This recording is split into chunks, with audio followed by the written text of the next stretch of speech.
Hello, everybody, and welcome to the Rest is Lean podcast.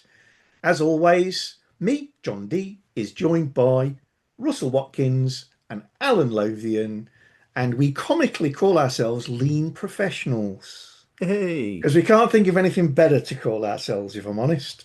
And we like Real always. to natter, ramble, and chew the fat related to all topics lean, continuous improvement, OPEX, Six Sigma, psychology, philosophy, management, leadership, and occasional shopping.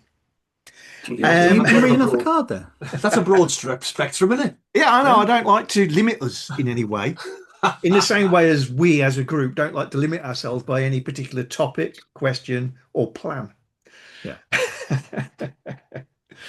Oh, So, go on. um, John, did you yes. did you hear back from David after he gave us a beautiful savaging? Oh, yes, yes, yes. Oh yeah, yeah, David, yeah. David has been on the email again. Hi, David. Yes, I'm afraid we decided not to rise to your bait and make this in any way professional. I knew that. I knew that the moment I clicked on and Alan was still here. Hey, be careful what you wish for. We'll probably end up seeing him at Subcon in June. Oh, yeah, yeah. So the 3rd and 4th of June 2026, we'll be at the NEC for Subcon 2026. Yeah. Please feel free to say hi if you see any of us and you don't mind your ear burning off as we ramble to you because we've bored of rambling to each other. If it, just to let our subscribers know, John, if they're particularly interested in seeing the Trill episode, Ooh, that is going to be on the Wednesday excellent. Yeah, in so the we're afternoon. recording our Trill episode live, Mhm. sort of thing, because it sounds really cool. Um, right, so Al, been up to anything particularly interesting in the last week or so? Apart from catching man flu, not a great deal. No. Told you personally, so full of cold. My lad has just turned 21. Where does the time go? Hmm. Boom. So that's been fun and games over the past few days. Work-wise, all joking aside, actually not a bad couple of weeks to be honest. We've got three new clients, which is great. One in construction, one in medtech, and one in industrial engineering, which has been really, Lovely, really good. lovely. So, and all not and some non-UK work, so Mhm. mainly Holland and Belgium. Russell, anything particularly exciting for yourself, mate? A lot of driving. Swansea, Sheffield, Leeds Way, and Leicester and Birmingham. Different clients, different industries, lots of learning. Mhm. Um, So yeah, the usual mix and just trying to swerve speed cameras really.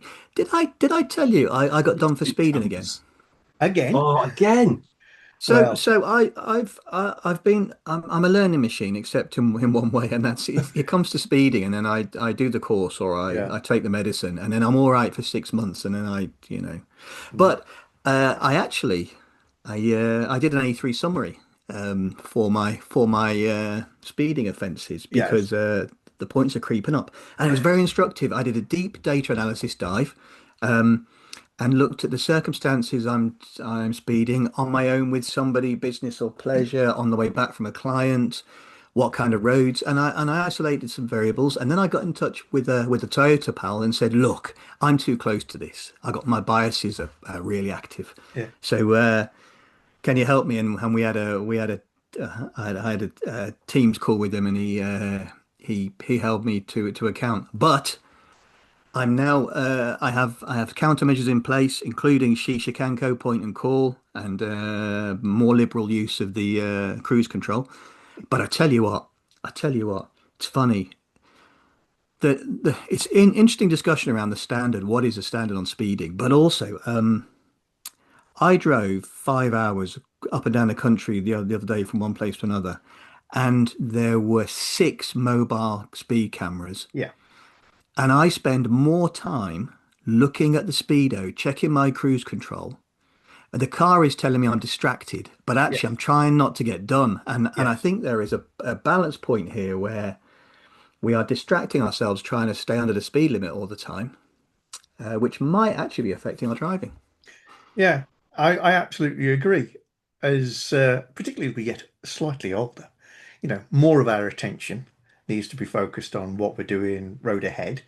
Gone are the days when you were driving your XR3i around the streets of Sutton Coldfield with one hand on the wheel, your head mainly under the dashboard, fiddling with the cassettes because it was unspooling tape and everything was fine because, as we know, you can use the radar in your ears to work out what's going on.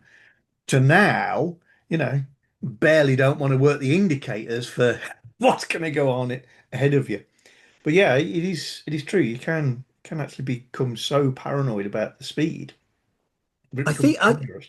I think the issue might be. Anyway. I'll get on to today's real topic in a minute. But I think the issue might be that it's not that speeding's a problem because speeding is a problem. Yeah. I buy that. I buy that. But Oh, 100%. I think the standard changes too often. There are too many standards. So you go from 50 to 40 to 30 to 20 to 30 to 40 to 30. And I think the standard change is the problem. But anyway, enough of that. Whereabouts was it, Russ? Was it mainly motorways or A roads or what? What was your It was analysis? motorways. It was motorways, and it was traveling home. I was keen to get home because I love my family so dearly that I wanted to get back to them. Mm. Better late than dead, And though, Russ. it's really interesting. We preach standard, but I've been done doing 76 and 77 on a motorway. Yeah, Mm. in our world when we were younger, you got done doing 80s, mid 80s, and there was some kind of mental model that said, yeah, but you're not really speedy unless you're above 80. But that's wrong. Yeah. Whatever the Association of Chief Police Officers Yeah. recommend, 10% plus or minus 2 miles an hour, the standard is 70 miles an Yeah. hour. Yeah. And Mhm. there is a paradigm shift to take you back to standard. Yeah. Mm. It's an interesting thing. I mean, you can link this directly to teachings on standard ops and visual management and everything else, and people following them. Yeah, And the standard op and the visual management can be as strong and powerful as you like. You need the people to know the why and to agree yes, with it. yes, Mm. And that where there's not 100% alignment on those things, that's where it's a bit different for me comes in. yeah, And that's right. that's the same with people in a factory saying, well, I like to use my left hand. I know it says right, but Yeah, I like to use my left. it's Because easier for me, there's and reasons and I've for never it, had a aren't there? problem. Yeah. Go on, John. So we've got to all agree. And I think, we probably all agree that speeding bad, because we're old enough to have had some bad experiences and recognize the damages it causes. Yeah, So agreeing that you should stick to the speed limits is not the issue for me. I'll hold my hands up. I had a speed awareness course about 6 months ago myself. Ironically, it was for doing 36 miles an hour downhill in my motorhome. Uh, blimey. it was a temporary speed camera thing, and I was coasting down the hill. I know exactly how it happened, Yeah, and I just wasn't very aware of the speed, as in yeah. looking at my speedo. So it happens. There are excuses, but you do it. That's it. Yeah. Well, Uh, the standard is clear. We can't we complain. should The know about standard is it. clear. But But again, when I John, was there is younger, I was speeding on motorways because I thought, well, it's dark and there's nothing around, so it's diff. I know the rule, but yeah, and add to that, I had a very nice, quiet, fast car at the time, which meant you didn't recognize the speed. So I sold the car. That yeah. was my fix for it.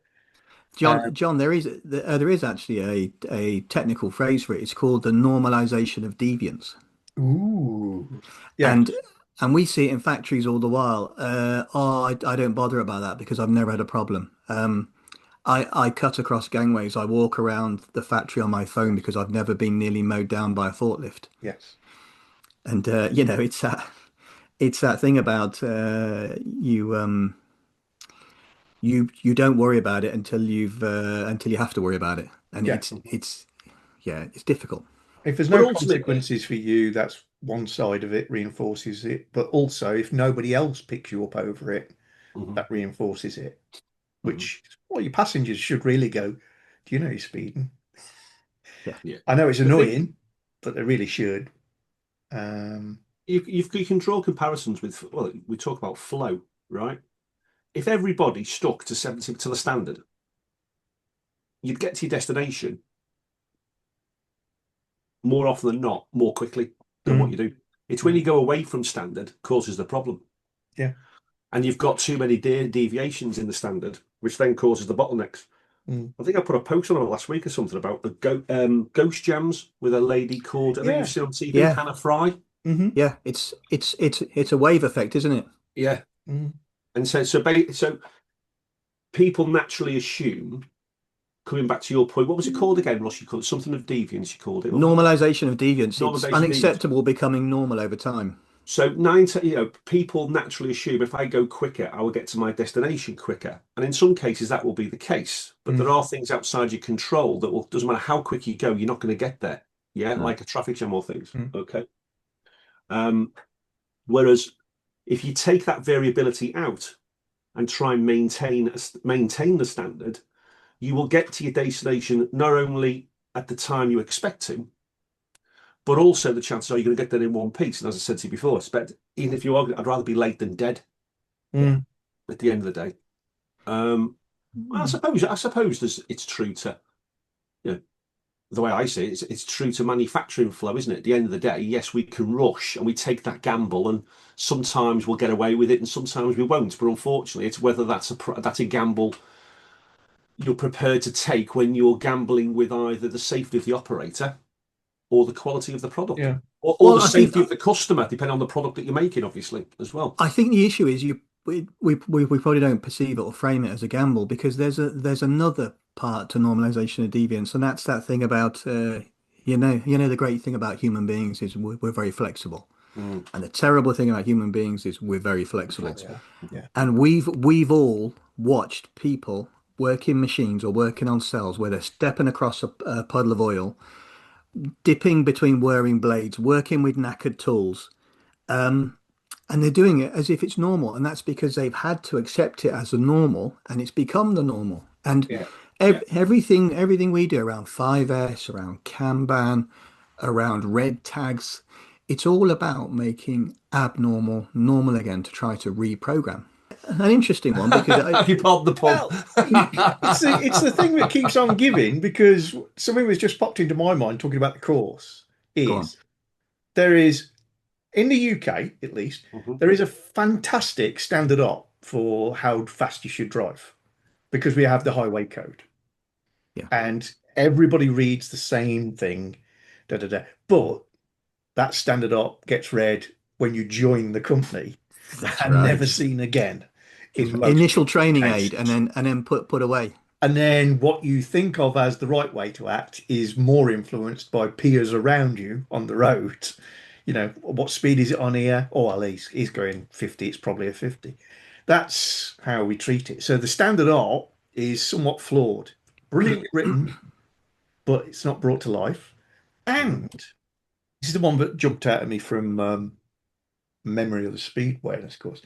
We've got really excellent ideas for visual management We on have, speeding in the yeah, UK or speed awareness. What is the right speed? And the one that really stands out to me is um, 30 miles an hour. 30 miles an hour can be denoted by a sign. However, there's another piece of visual management which is universal. As long as you're not on a dual carriageway or a motorway, are there street lights? yeah. If there's street lights, it's 30 miles an hour. Now that's a brilliant piece of visual management, Mm. but at 58, I was reminded, maybe I knew it once, of that by the speed awareness course. So that piece of visual management, brilliant though it is, it should be absolutely aware all the time, had to be reshared with me. So was it good visual management or just a good Well, idea? I think you have Badly to separate. I think you have to separate the tool, like a like Harvey Code is a very good piece of standardized work. I think you have to separate the tool from the confirmation of the tool, and there is no built-in confirmation that Mm, we are still following the standard until you get to 70 something, and then you have to Yeah. redo a test. There's So no auditing of it, is there? it's a confirmation issue. It's a Mm. standard work confirmation issue. But John, there are also other good visual controls. If memory serves from one of the courses I did, if you see a sign that has a yellow rectangular back behind it or square back behind it, Mm. I think it means that it's happened three times. That there's been an accident there three times. Oh, And if there's a light over it, I think you're it right. happened at night. Now, I could be wrong, but there's something about the yellow backing to some signs Yeah. that means there's been an incident there multiple times. Mm. Now, it's triggering something in my mind. Again, brilliant stuff in terms of visual management, but the last bit of people knowing You what have it to communicate means it. yeah, You got me is thinking it. Is the code actually a standard op though? the highway code is, in my opinion, quite a good selection of it's a standard op Mm. with some visual aids and some data. So you've got stuff like stopping Your distances. braking distances, yeah, So that's a knowledge thing. You can use that information. Mhm. And it's the same as going up to a board in a company and seeing the graphs and charts. They don't Mhm. make you do anything, Mm. but that's good information. You might change what you're doing based on the back of it. There's a Yeah. standard op in terms of, you know, when light is red, stop. Why? Because otherwise you'll run over people or you'll have a collision with cars because blah blah. So there's a standard op definitely in there. Um, so I think it's a nice blend, and you could probably use this is a tip to lean professionals out there. You could probably use a highway code as a really good training aid to help people to understand the different types of standard ops, visual aids, the power of images, because there's bits you really know from the highway code is the stuff that's got images and descriptions. The Yeah. deeply texty bits, not so much. Not I interesting. I thought one place you were going to when you brought it up was wherever you excuse me, wherever you thought was in terms of whether to stand up or not. Let's assume for the moment it is. So there was some updates to the highway code. I don't know if it was last year or the year before, to 25 or 24. It was in the news. But if we were in a manufacturing company and the process had or there'd been changes made to the standard op, you would be retrained to the standard op. Yes. Yeah. Yes. That doesn't happen with the highway No. code. That only applies to people who decide to come on board as of now. But everybody Yes. else who's effectively been trained for however many Yeah. years, Yeah. or you can just carry on as you are. Oh, by the way, if you do get 5 minutes, we advise you to take a read. But Yeah. let's be honest, how many have actually read it? Yeah. You Yeah. know, so From memory, I think there's a couple of fundamental things that have changed in there, isn't there? That well, the one priority for one was crossing the all about road is the horses. pedestrians now, not the car. That's right. And the Mm, second is if a car hits a person, it's the car's fault. Well, it's the person correct. driving the car's fault. Mm. Yeah. So even if you're like turning left at a junction where the lights are green, the person in the road has got the right of way, or at least in legal terms. Yeah. Exactly. Um, Here's one for you though. So let's think about the highway code as some manner of deeper SOP, and you are talking deeper standardized now and work standards. And let's talk about it as an SOP of sorts, and also factory SOPs. That question about where it should be kept is interesting because so we spend our lives telling people no, the SOP doesn't have to be in the operator's eye line all the time because once they're trained and confirmed and they've run the job a few times, they're not reading it to follow it every time. That's not the purpose. mm, The purpose is if they have a question, they shouldn't have to leave their work envelope. It should be mm, somewhere within the cell mm, or available so that they can query it. And if they still got a problem, bang the hand on. mm, And the same way, the highway code, where should that be? Should it be in the glove box? Should it be virtually available? Should it be available as an app on our phone? yeah. But what would trigger us? So For an operator in a factory, let's say they mainly run repeaters of runners, and a few strangers come along, the things they all dread because they have to get up their learning curve again. A once a year spares thing, and then it's useful, right? John, you're running that t today on the spares cell. Remind yourself of the SOP. Have a good Mm. look. Well, that's great. Mhm. But when is the trigger, apart from being done for speeding or having a problem, which is the defect or problem has occurred, when can we create a trigger for looking at the highway code again? Yeah. It's really interesting, isn't it? Brilliant thing, never read. No. Beyond initial introduction to the process, Mhm. and then when you've probably made a really fundamental error already. There's Mhm. no, um, you just don't have it in your eye line. Mhm. It's not there to see. It's not there to But if you look remind at you. the hierarchy, guys, I was just I'm just thinking in terms of we're talking about this, if we're talking about standard ops, etc.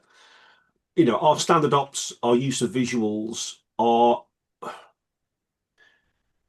shall we say, the lowest form of discipline, the lowest form of control. Hmm. Yeah, we should always starting with, well, how do we eliminate the need to have that in the Yeah, first place? So if yeah, you look at driverless cars, yeah, yeah, eventually, what's going to happen is driverless cars, the end game, as I see it, is they will have the highway code built in. There will be speed yeah, limiters. It will remove all that variability that can come yeah. from us as human beings, and you'll end up with two camps.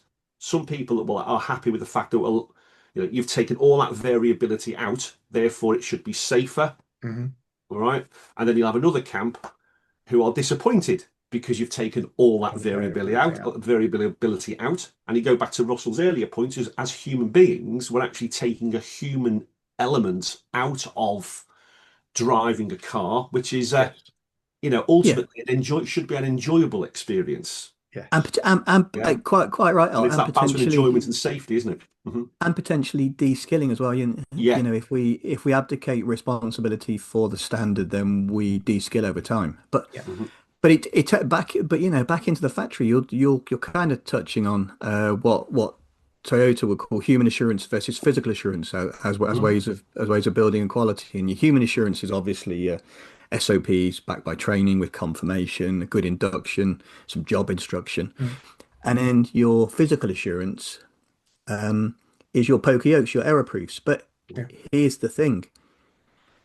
It's a naive business that tries to error-proof everything because there are technology and cost constraints here. If you have a machine or even a person working a jig and you try to error-proof all the potential failure modes that could occur, yeah, Hmm.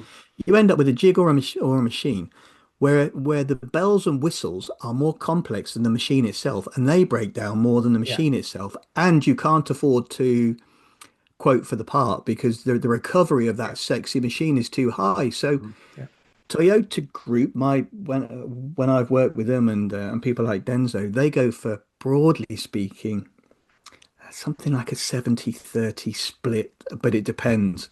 If you can, we need SOPs, because even with error proofs, if they're only a signal or warning and not a shutdown device, hmm, you need a good error proof working with somebody who works it well and responds well and yeah, follows their standard.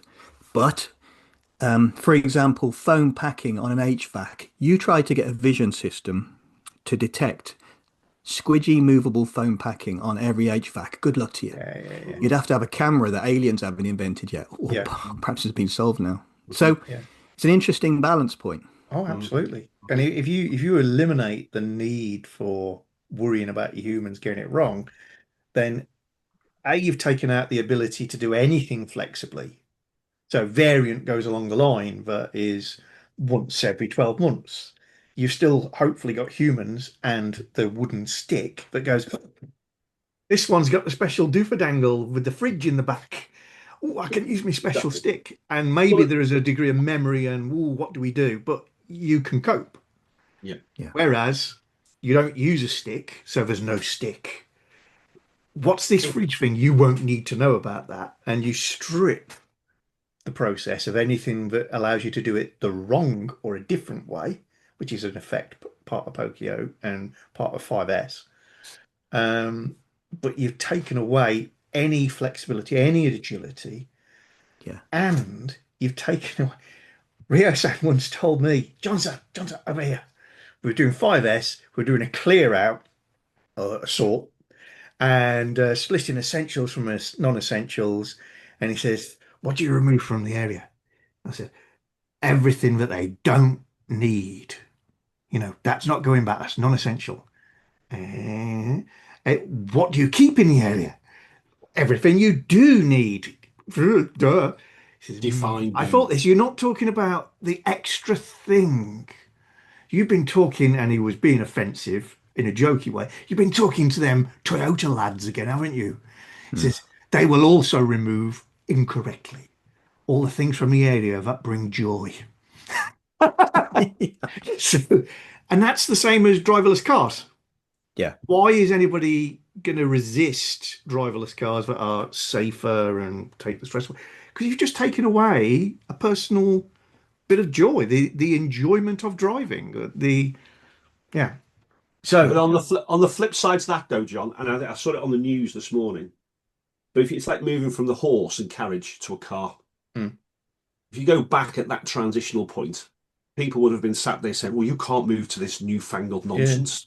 Mm. yeah, Yeah, I'm quite happy with my horse and cart, yeah, quite yeah. frankly, and probably times before then. When the bicycle was first Mm, Well, invented, well, it is going to change. Things are going to change. The thing that I find interesting is actually, and I fight with myself sometimes with this. I don't know whether you guys do. Is by taking away variation,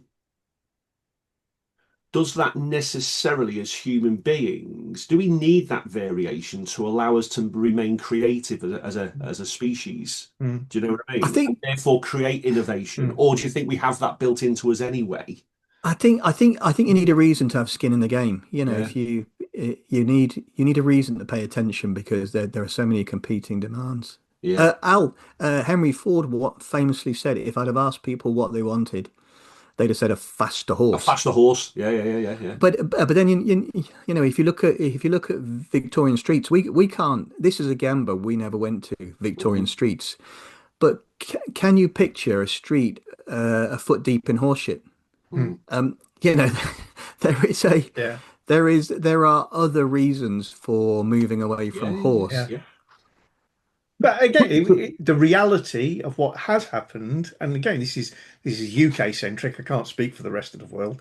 Is horses are now a really bad idea in terms of roads because it's unsafe for the horse, it's unsafe for the rider, it's an inconvenience for the cars. You do end up with shit on the roads, all the rest of it.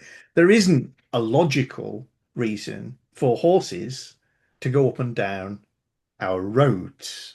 Mm. However, it's all in the highway code, and there was rules about horses, and horses have right away over cars, and they can and do use the road, and they must indicate and all the rest of it. Why? There's no logical need for it.